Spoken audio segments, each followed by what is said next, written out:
Hello, today I'm going to be talking with Stephen Hill. Now, maybe some of you out there haven't heard his name, but believe me, you will have heard his voice. Stephen has sang on numerous projects, providing vocals in Andrew Lloyd Webber's Cats, as well as being the vocal production coach on the production of Cats for 12 years.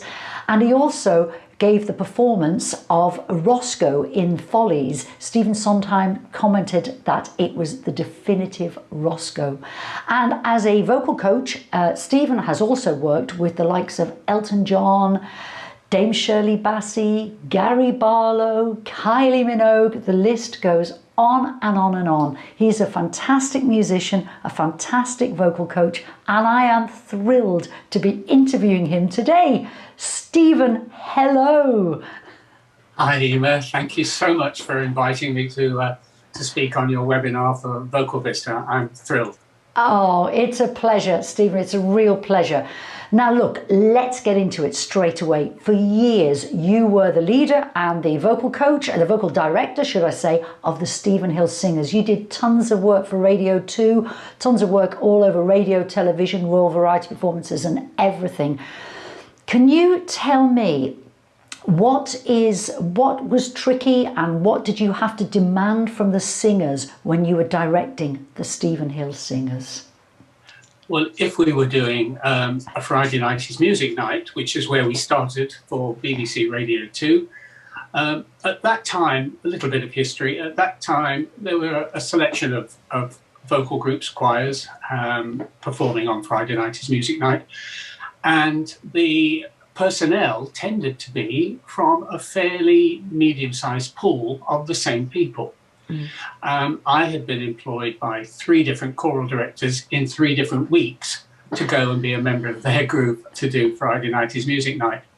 And the producer at the time, Barry Knight, said, I'm looking for a young, fresh, dynamic vocal group to take over from some of the older groups. Would you be prepared to provide me one? So I said, well, I will try. And we did some auditions, and through people I knew, we managed to put a group together for Friday night music night. So on Friday night music night, we would be requested probably to do 2 of our own numbers. That could be a cappella, or it could be with a rhythm section. And I would do those vocal arrangements knowing the group and knowing what the sound was that I wanted. On top of that, when we got to the rehearsal room or to the recording studio, you only have a 3-hour slot to rehearse and record.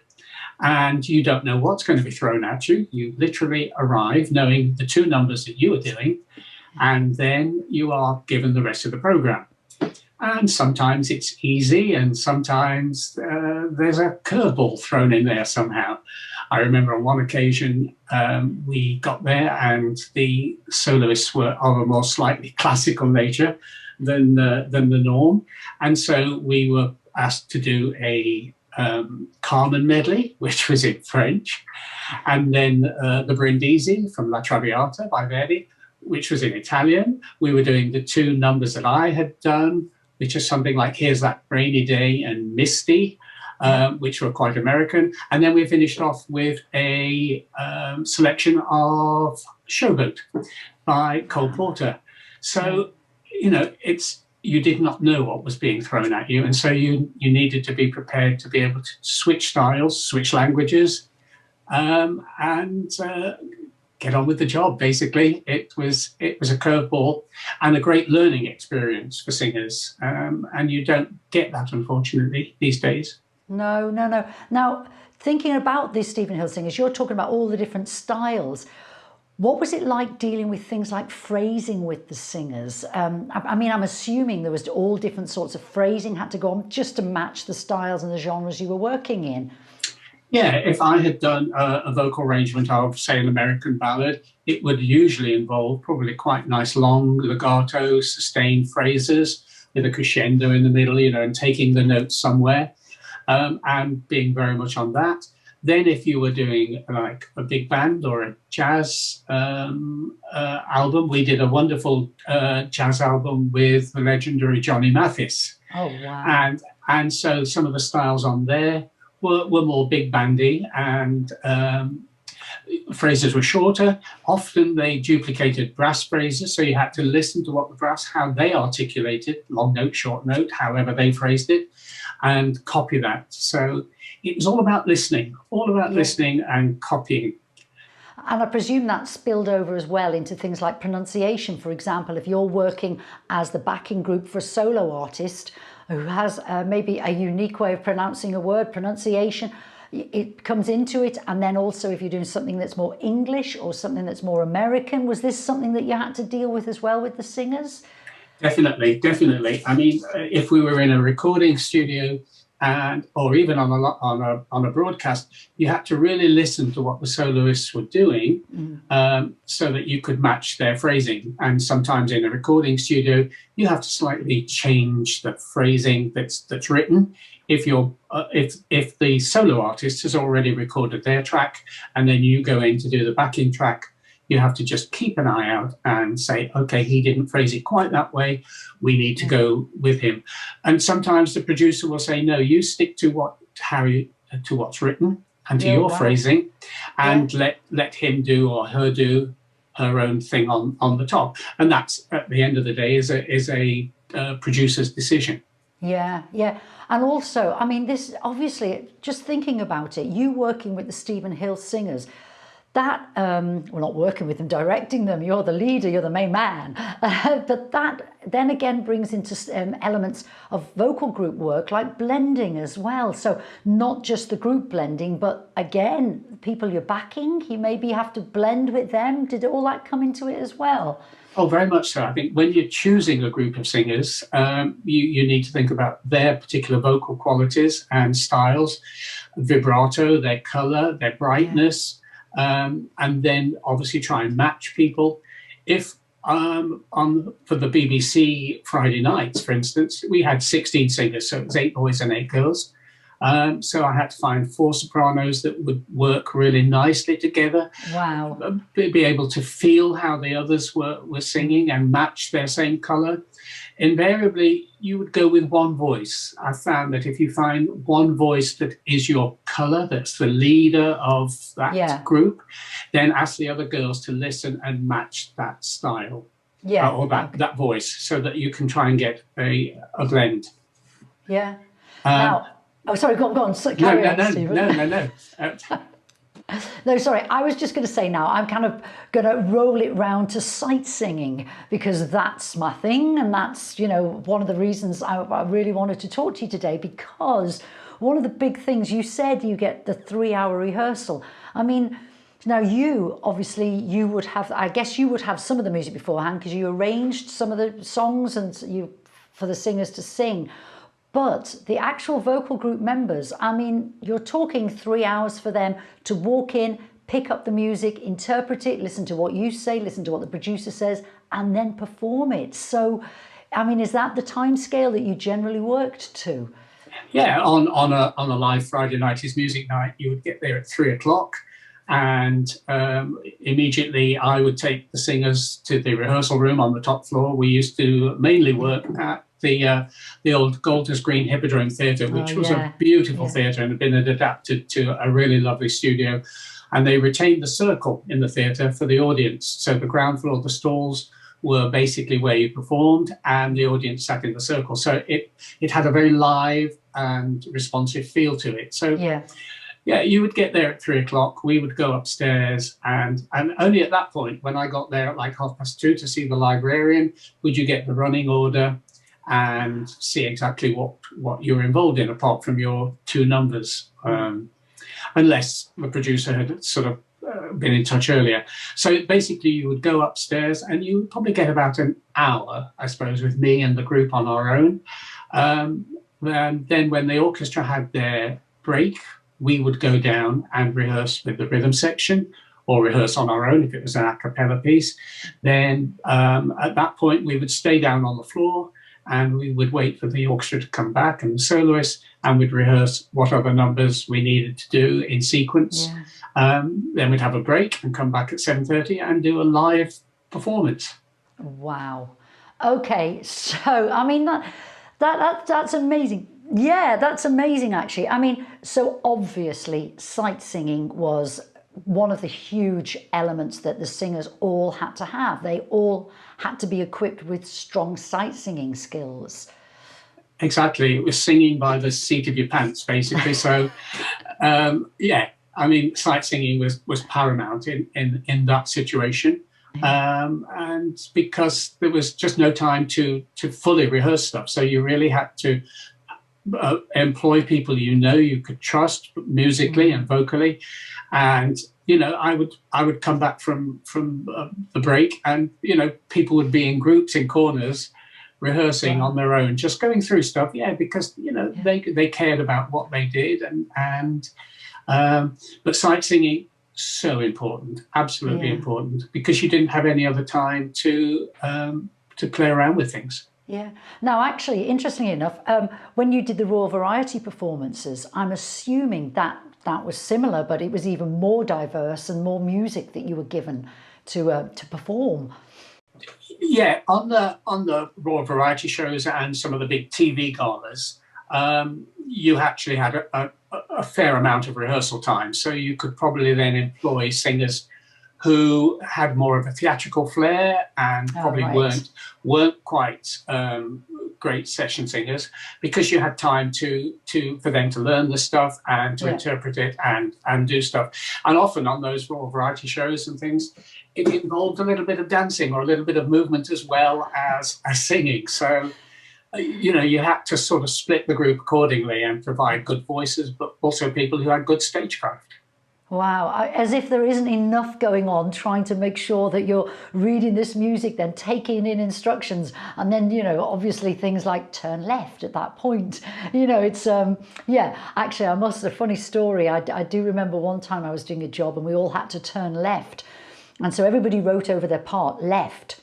And when it came to the rehearsal, the kind of main rehearsal, I sang left over the note. And I was like, I can't believe I just did that. But when it came to the actual performance, the girl next to me, she sang the word left instead of turning left. She actually sang it as a lyric. So it's so difficult. Sometimes there's just so much. I'll never forget that, actually. It was really funny. And I mean, obviously, Stephen, there must be occasions when you just want to giggle. And you know you can't. You know you can't. You've got to be professional, haven't you? Yeah. I think from a sight singing perspective, and particularly with your course in mind, you know, it's so hard you have to look at the notes that you know, look at the harmonic, look at the pitch, the length of the note, obviously read the phrase. On top of that, then you've got lyrics, you've got dynamics, you've got markings that the writer has done, and you have to interpret this all at the same time. There's a lot for the brain to process before you even start thinking about the larynx and how you're going to create what's written into sound. Yeah. It's such a lot. Okay, so what would you say was your most exciting, your most memorable moment maybe with the Stephen Hill singers? Oh, that's a hard one. That's a really hard one. There's so many moments. I mean, certainly the Friday Night Music Night, the very first one we did, was very exciting for me, because as a child, I used to listen to Friday Night Music Night, used to listen to the John McCarthy singers. And the reason I came to London to go to music college was because John McCarthy was the vocal director at the Royal College of Music, where I studied. And as a result of that, and working with him there, I managed to do work with him as a John McCarthy singer and as a member of the Ambrosian Chorus. Yeah. So to take over the Friday Night Music Night slot with my group was particularly exciting. Yeah. Other memorable occasions have to be our very first live television performance, which was done at the Palladium and was a tribute to the late Eric Morecambe of Morecambe and Wisebane. Oh, wow, yeah. And so that was fantastic. That was conducted by the wonderfully talented and really supportive friend of mine who looked after the Stephen Hill singers quite a lot, the late Harry Rabinovitz. And that was in front of the Prince, Prince Philip, the Duke of Edinburgh, and other members of the royal family. And then I suppose our first royal variety show was incredible. And then any TV work, I think, is fun and memorable. And on that, you get probably one music call, one blocking call or choreography call, however you decide to do it, then probably one studio final call with lighting and cameras, and then you'll perform it. And we did a lot of the Victoria Wood, as seen on TV, sketches, which were great fun to do. And another great fun that we did, that to me that would always be a special moment, was on one of the Anton Deck Christmas shows. Oh, yes. Robbie Williams was the guest artist, and they decided to have two choirs to sing, Robbie's choir and Anton Deck's choir, to sing the 12 Days of Christmas. And it all got into absolute turmoil musically. And it was very difficult to do because it was one group singing against the other. So that was fun. And that was done in front of a live audience as well. So a lot of TV stuff can be done just dry in the studio. Yeah. Sometimes it can be done with a live audience, which makes it even more exciting. Yeah, and actually one thing I'm going to sneak in here was when I sang with you guys, the Stephen Hill Singers, and we sang at the Queen's 90th birthday in Windsor, that huge concert there. Yeah, that was exciting, really, as well, apart from the weather, which was very rainy. But yeah, we had good fun. We were working with Gary Barlow, Kylie Minogue, and I'd worked on Kylie Minogue with her Christmas album as well, so that was nice to do that again. And then I was invited with a couple of others for afternoon tea at Windsor Palace. Yeah, so fantastic. Yeah, I mean, when you look back, I've done some phenomenal work, and you still do really phenomenal work. You still do it, Stephen. Gosh, it's fantastic. Yes, I'm still happy. I'm still keep going. Yeah. Now listen. Now I want to leap on now and talk about your work as a hugely influential vocal coach, especially your work. I mean, you were at the Royal Academy of Music on the music theatre course for, I think it was 18 years, was it? Yeah. Yeah, wow. So let's just talk about singers coming up and singers learning and the new generation of singers, especially when it comes to something like the Great American Songbook, which you're a real specialist at, Steve, and your knowledge of repertoire of that material is amazing. And how important do you feel it is for new singers coming up that they're made aware of this material and of its importance in the history of shows? Well, it is very important, and I think particularly if a young singer is coming along who wants to work in musical theatre, then it's so important they know the history and they know the background and they know the composers and they see how styles have changed. If you were looking at like the 20s, American stuff in the 1920s, 30s, particularly like Cole Porter and Gershwin, Jerome Kern, yeah. Jerome Kern, thank you, yes. Their style was very much imported from the English style because they were used to the Gilbert, the Sullivan, and to the operettas that they would get over from there. So their style was actually, even though it was American, was quite English in as much as diction and articulation was concerned. Even though it was American vowels, which are brighter than British vowels, obviously, the articulation was different. Yeah. And it wasn't until probably 1940 until Rodgers and Hammerstein took over, where they integrated plot into songs. So it wasn't just a character singing a song. There was an involvement of the character's plot into the song, which carried the dialogue through and into the performance. Oh wow! So things change, and that's when we really start to consider that the modern American musical really started and has gone on, and even evolved now with all kinds of different kinds of things. Obviously, with Hamilton, with a bit of rap. And pop songs, and you've got Jamie, which is quite funky, and stuff. So. And it's really important that people learn, the background of their art. Yeah. And talking about background of art, the foreground in a way for me is how important is it that these singers that are coming up, the next generation of singers, how important is it that they can sight sing? Is it any benefit to them at all to learn this marvellous art? Yes, yes, it is, very much so. I mean, obviously, it goes without saying, if they want to work in the recording industry, then that's absolutely paramount. And I think also nowadays in musical theatre, there is a growing need for choosing artists who have a musicality sense, have a musical background, and are able to sight read, because rehearsal times, as we know now, are of a premium. And I know that musical directors, from the work I'm dealing with, will always look for people who can sight read, who can learn music really quickly, take it on board, learn it, come back the next day knowing it. Yeah. So in whatever business you're in, sight singing is an absolute must if you can, or definitely a great tool to have in your artistic toolbox. Yeah, because I can imagine for a musical director, he'll want the singers to know the material really quickly so that then they can work on interpretation and they can work on character. I mean, I know you do a lot of work with students. You're at Momentum at the moment, Momentum Academy. You need to give them a shout out. Momentum is a fantastic place. I mean, I retired from the academy, and then 2 ex-students are from the academy. Ben Darmanin, who is a young, talented Maltese boy. Well, he's not a boy anymore. He's mid-30s, but he and another ex-student from RAM, Kevin Fountain, worked at a college in Hertfordshire and asked me if I would go in and do some work. That has now evolved into Momentum Performing Arts Academy and is now under the auspices of the University of West London, and they now have a 3-year musical degree course.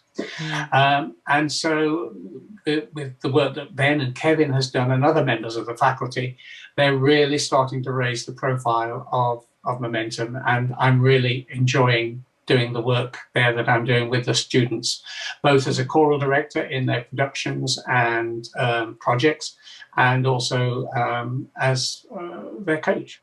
Yeah, and again, like I say, this idea of them learning how to sing the part, but not just sing the part, actually act the part as well. I know you you deal with that quite a bit, don't you, Stephen, interpreting and Yeah, it is very important that that you give, I think, or let the student discover different acting choices. So there's no particular single way of doing a song. I mean, you can learn the song in that style, but then when it comes to interpretation and performance, it's very much giving them acting choices to be able to perform as best suits their character and their nature and their interpretation of the character. Yeah, because this brings me on to that kind of triple threat type of thing that students need nowadays, that they need to be able to sing, they need to be able to act, they need to be able to dance, you know. And so what I'm doing really, I guess, is throwing sight singing into that mixture as well. But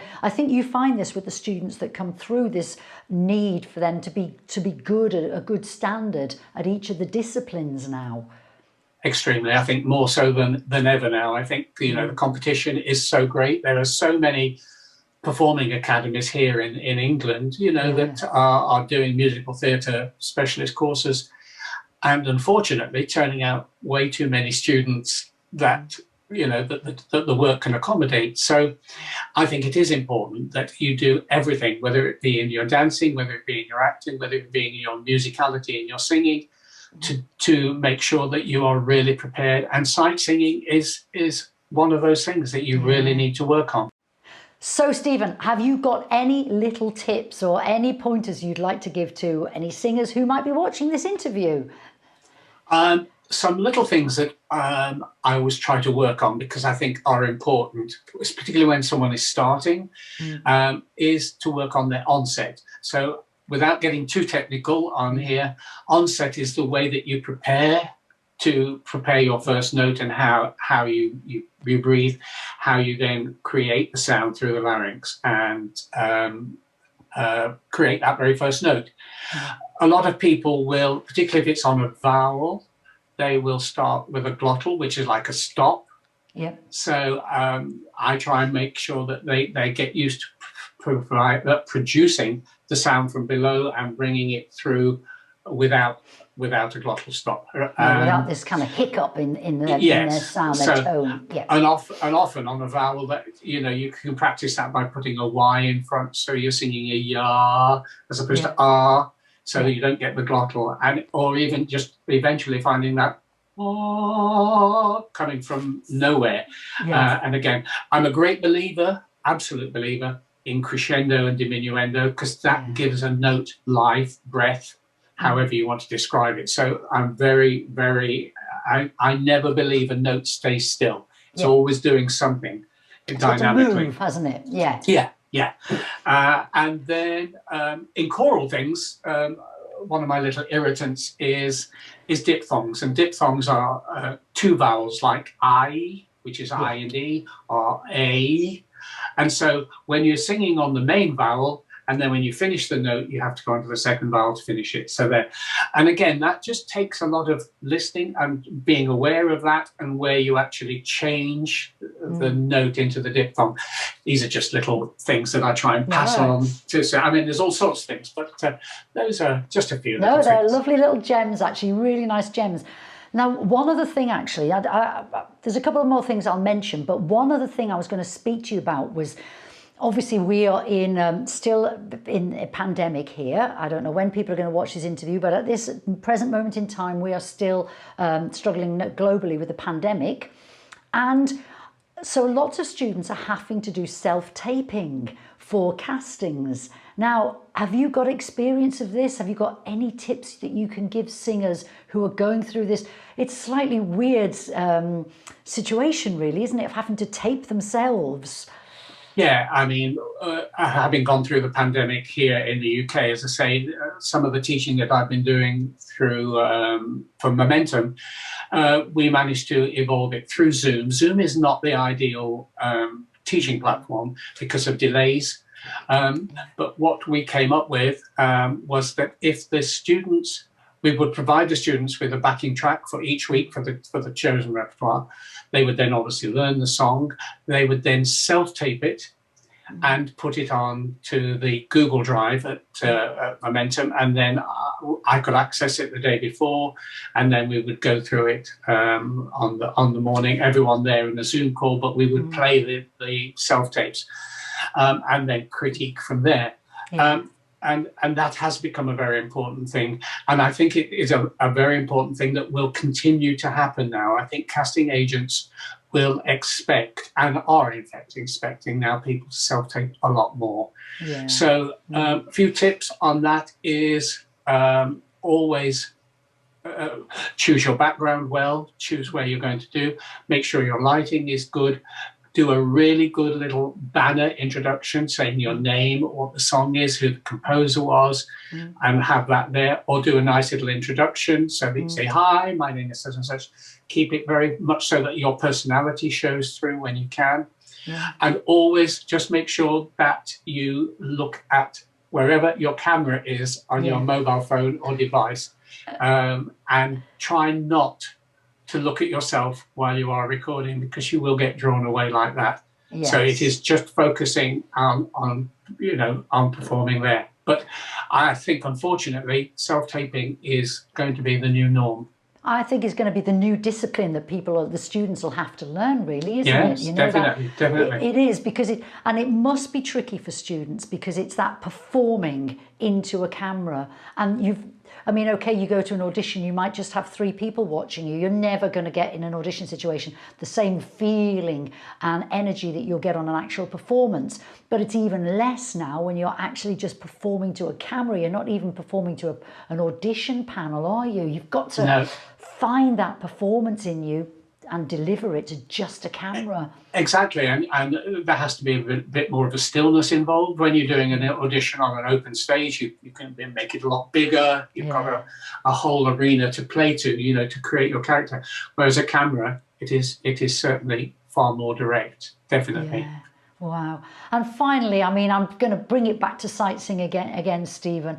And you have said it's really important. Both, it was important when you ran the Stephen Hill Singers, and you still do run the Stephen Hill Singers, but it's important for students as well. And you know, I guess I just want to recap, really, just to kind of reiterate that the more skills you have, the more prepared you are walking into an audition, the more likely you are going to be the one that people remember and people choose. I mean, is this your experience of the business?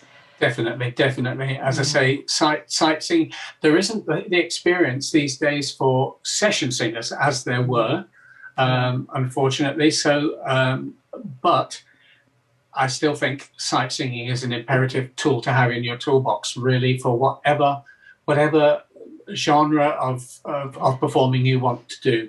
It will always help, and it will always be an added bonus, and it will often put you ahead of your competitor. Yeah. Oh, well, listen, Stephen, it's been absolutely wonderful talking to you. It always is. Hey, everybody out there, Stephen is a really good friend of mine, and it's just so wonderful always talking to him. Stephen, thank you so much for agreeing to be interviewed for Sing by Sight. Really thrilled. Thank you so much, and all the best with all your future projects. Thank you, and thank you again for having me on the webinar. I've really enjoyed it. Thank you. Bye. Bye.